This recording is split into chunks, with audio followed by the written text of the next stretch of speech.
పాత దెబ్బనా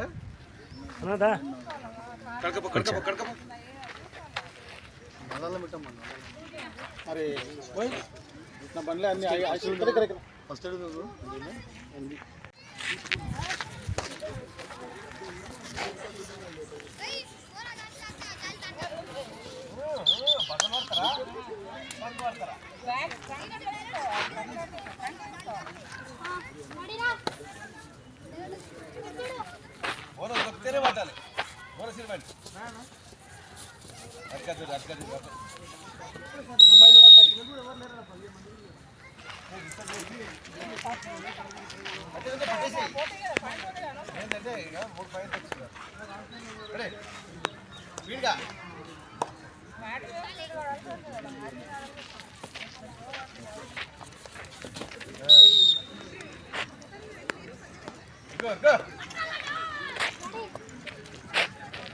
బోనస్ చేయాలి bonus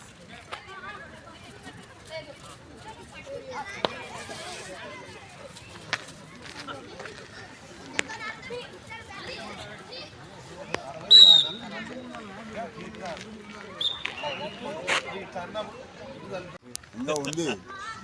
kabaddi team పెద్ద చాలా పెద్ద పాలమూరులో.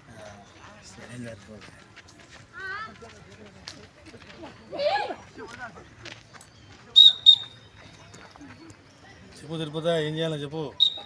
Okay okay okay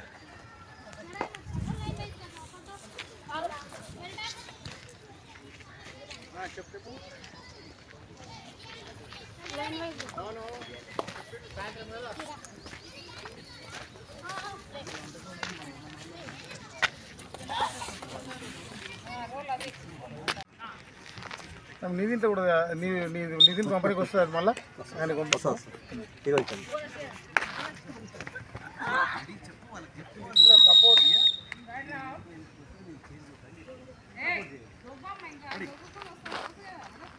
Mahabub Nagar జిల్లా కబడ్డీ అసోసియేషన్ ఆధ్వర్యంలో ఇక్కడ కబడ్డీ ప్లేయర్ ఎంపిక ప్రక్రియని కొనసాగిస్తున్నారు.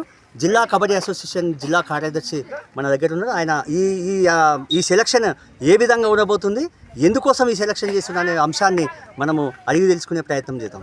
సార్ నమస్కారం. ఈ కబడ్డీ సెలక్షన్ నడుస్తుంది, దేనికోసం సెలక్షన్, ఏ విధమైనటువంటి సెలక్షన్ ఉంటుంది? ఇది మాబ్నారు సీనియర్స్ ఉమెన్స్ ఇది. దీనికి ఏజ్తో పని లేదు, వెయిట్ ఉండాలి, 70 కిలోల లోపల ఉండాలి. మన ఉమ్మడి జిల్లా కాకుండా మన కొత్త జిల్లా టీవై ఉండాలి. వీళ్ళు సెలక్షన్ చేస్తాం. సెలక్షన్ చేసినాక మళ్ళీ 1 రోజులు క్యాంప్ పెడతాం. క్యాంప్ పెట్టిన తర్వాత ఇది టీం మళ్ళీ హైదరాబాద్ వెళ్తుంది. లాల్ బహదూర్ స్టేడియంలో 7, 8, 9, 10 టోర్నమెంట్ అక్కడ ఉంటుంది. అక్కడ కూడా మళ్ళీ 4 డేస్ టోర్నమెంట్ అయినాక, అంటే ఇప్పుడు ఇక్కడ సెలక్షన్ అయిన తర్వాత లాల్ బహదూర్ స్టేడియం అని చెప్తున్నారు. వచ్చే నెల ఉందా, జనవరి డిసెంబర్ 7 నుంచి 10 వరకు ఉంది. డిసెంబర్ 7 నుంచి 10 వరకు కూడా 4 డేస్ ఉంటుంది. నెక్స్ట్ మంత్ ఉంటుంది. ఇక్కడ ఎంపికైన వాళ్ళు రాష్ట్ర స్థాయి, జాతీయ స్థాయి కూడా ఏది అవకాశాలు ఉంటాయా? మన దగ్గర జాతీయ స్థాయి ప్రతి సంవత్సరం ఒక 6 మెంబర్స్ ఆడతారు. మన మామనార్ జిల్లా నుంచి 6. ఇప్పుడు కూడా ఆటోలు కూడా మొన్న నేషనల్ ఆడొచ్చింది. ఇక్కడ ఉన్నోళ్ళు కూడా అండర్ 17 నేషనల్, మన ఇప్పుడు ఉన్న 2 ఉన్నారు అక్కడ నేషనల్ ఆడొచ్చింది వాళ్ళు. వీళ్ళని ఇక్కడ తీసుకున్న తర్వాత మేము మళ్ళీ ఒక 7 డేస్ క్యాంప్ పెడతాం. క్యాంప్ పెట్టిన తర్వాత 7 తారీఖు ఇక్కడ నుంచి బయలుదేరుతుంది. టీం బయలుదేరుతుంది. 7, 8, 9, 5 ఉంటుంది. అక్కడ కూడా మళ్ళీ సెలక్షన్ అయితే జాతీయ టీం పోతాం, నేషనల్ టీం పోతుంది మళ్ళీ. అంటే ఇప్పుడు ఈ సెలక్షన్ ఎంపిక 70 కేజీలు అని ఒక నిబంధన ఉంది కదా, అంటే ఇప్పుడు ఈ విద్యార్థులే ఉండొచ్చునా, ఇంకెవరైనా రావచ్చునా, మన పాఠశాలలకు వెళ్ళి కళాశాలలకు వెళ్ళి ఇలా సెలక్షన్ ఉంటుందా? దీనికి చదువుతో సంబంధం లేదు. చదివినా చదువుకున్నా ఆడొచ్చు. ఇది విలేజ్ కోసం పెట్టింది కనుక అసోసియేషన్ చదువుతోనే సంబంధం లేదు. ఎవరైనా వచ్చి ఆడొచ్చు. ఓపెన్ టు ఆల్ ఎవరైనా ఆడొచ్చు. ఇప్పుడు ఇక్కడ జరిగే సెలక్షన్, వీరి భవిష్యత్తు సెలక్షన్ అయినాక క్రీడారంగంలో రాణించి కబడ్డీలో రాణించిన వారి భవిష్యత్తు ఎలా ఉండబోతుంది? వీళ్ళు ఒక నేషనల్ ఆడారు అనుకోండి, దాంతోపాటు చదువు ఉండాలి. చదువు ఉంటే నేషనల్ ఆడితే ఒక జాబ్ వస్తుంది. ఒక అమ్మాయి అక్కడ ఉంది, ఆమె కానిస్టేబుల్, ఒక 4 ఇయర్స్ జాబ్ వచ్చి మొన్న కూడా మా కబడ్డీ పిల్లలకు జాబ్ 3 కానిస్టేబుల్ జాబులు వచ్చినాయి. చదువుతో పాటు ఆటలు ఉంటే జాబులు వస్తాయి. నా పేరు కురుమూర్తి గౌడ్, కబడ్డీ జనరల్ సెక్రటరీ. ఇది జిల్లా kabaddi association general secretary Kurumurthy Goud చెప్తున్న విషయం ఏమిటంటే, అసలు గ్రామీణ ప్రాంతాలకు సంబంధించినటువంటి ఈ క్రీడాకారులని బయటికి వెలికితీసి ఈ కబడ్డీ ద్వారా కూడా భవిష్యత్తుని కూడా నిర్ధారించుకునే అవకాశాలు కూడా ఉంటాయని చెప్తున్నారు.